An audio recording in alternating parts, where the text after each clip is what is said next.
When a kind-hearted elderly man formed a unique bond with the neighborhood birds, little did he anticipate that this connection would be reciprocated, especially not until he encountered a peculiar raven that would touch his heart and bestow upon him something truly extraordinary. Jacob had spent his entire life in a quaint town nestled on the outskirts of a dense forest.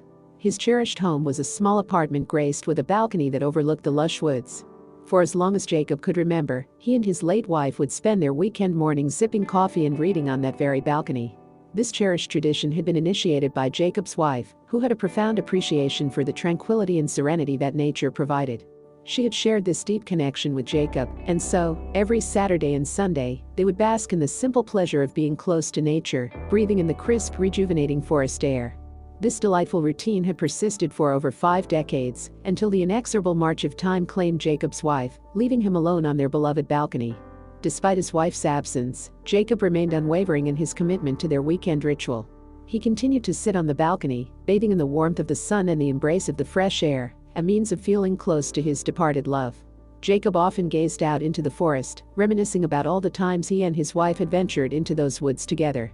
Memories of hikes, playful moments with their children, and the occasional disagreements that were resolved during solitary walks in the woods, all held a special place in his heart.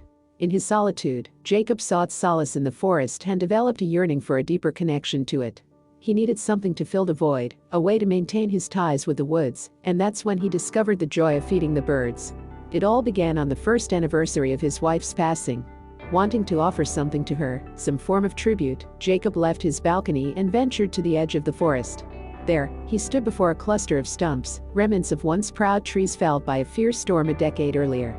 These stumps held sentimental value, serving as the backdrop to countless heartfelt conversations between Jacob and his wife. To him, these stumps were a connection to her, even though she had been gone for a year. With a heart heavy with emotion, Jacob scattered some seeds and leftover meat on the stumps, hoping that some forest creatures would partake in this humble offering. As the night grew colder and the unforgiving crisp air settled in, Jacob eventually returned home, with the hope that the treats he left behind would be discovered by curious critters overnight. The next morning, Jacob stepped out onto his balcony and gazed down at the area where he had placed the food. It was all gone, and a sense of joy and relief washed over him. This act of giving to nature brought Jacob immense happiness, and he decided to invest in bird feeders, along with an assortment of nuts and seeds. He strategically placed these feeders, 2 on either side of his balcony, and 1 at the forest's edge to attract a variety of birds. Over the course of several weeks, small birds started to alight on Jacob's balcony railing to feast on the offerings. Gradually, larger birds followed suit. Among the frequent visitors, one remarkable raven stood out. This bird possessed an elegant, sleek appearance with its ebony feathers and agile claws, adeptly gripping the balcony rails. The raven's striking presence captured Jacob's attention, leading him to reserve special tidbits of food, often remnants from his own meals, to offer to this particular avian visitor. This extraordinary raven continued to make regular visits to Jacob's balcony, forging a connection that went beyond mere feeding. Their meetings became routine, and over time, both bird and man warmed to each other's presence. Jacob reached a point where he could feed the raven treats directly from his hand, a significant milestone that alleviated his sense of solitude.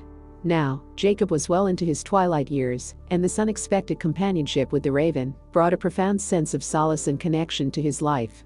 In his early 80s, Jacob's health began to waver periodically. As winter descended upon his town, he found himself grappling with agonizing joint pains and limited mobility. These physical challenges left him vulnerable to various health complications.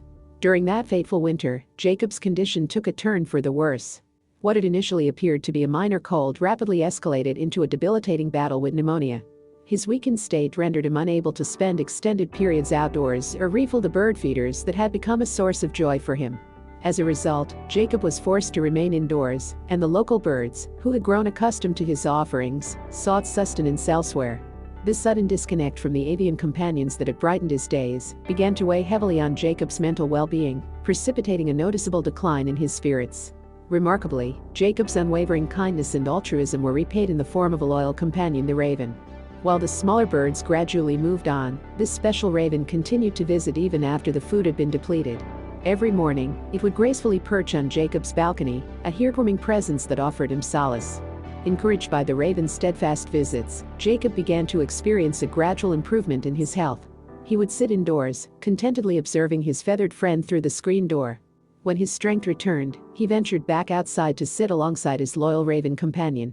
Jacob resumed providing food, even sharing his leftovers, despite his weakened and trembling hands. Their remarkable bond was a testament to the lifeline they had become for one another. Then, one morning, the raven did not make its usual appearance, leaving Jacob concerned for the well-being of his beloved companion. Worried that something might have befallen the bird, he decided to wait patiently, hoping for its return. As the days passed and winter slowly gave way to the nascent signs of spring, Jacob remained outdoors, his gaze fixated on the forest's awakening. He knew his late wife would have cherished the view, so he watched it in her memory. Hours slipped away until, in the late afternoon, the raven finally graced him with its presence. This unusual timing piqued Jacob's curiosity, prompting him to offer the raven some food. Strangely, the raven refused the offering. Perplexed but undeterred, Jacob placed a scrunched-up blanket on the ground, suspecting that the bird might be injured and in need of rest and recuperation. Jacob did everything in his power to accommodate his feathered friend, leaving out food, water, and the makeshift nest crafted from the blanket. After a bit of coaxing, the raven settled down on the blanket, lowering its head and revealing something small and metallic hidden within the folds. Jacob, intrigued yet cautious, retrieved the mysterious object, holding it up to the fading daylight. Tears welled up in Jacob's eyes as he beheld the astonishing truth: it was his late wife's engagement ring. He had long assumed it lost, a casualty of a heated argument during which his wife had hurled the ring into the brush during a walk in the forest. Weeks of futile searching had led them to believe it was gone forever. Yet, the ring he held now bore the unmistakable inscription: "With love forever."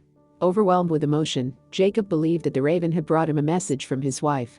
It was a heartwarming revelation that, even in her absence, she continued to love him just as he had loved her.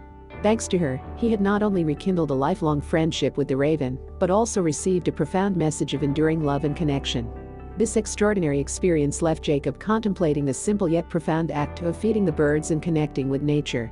It also posed a thought-provoking question. How would one react if a bird brought them something significant from their past?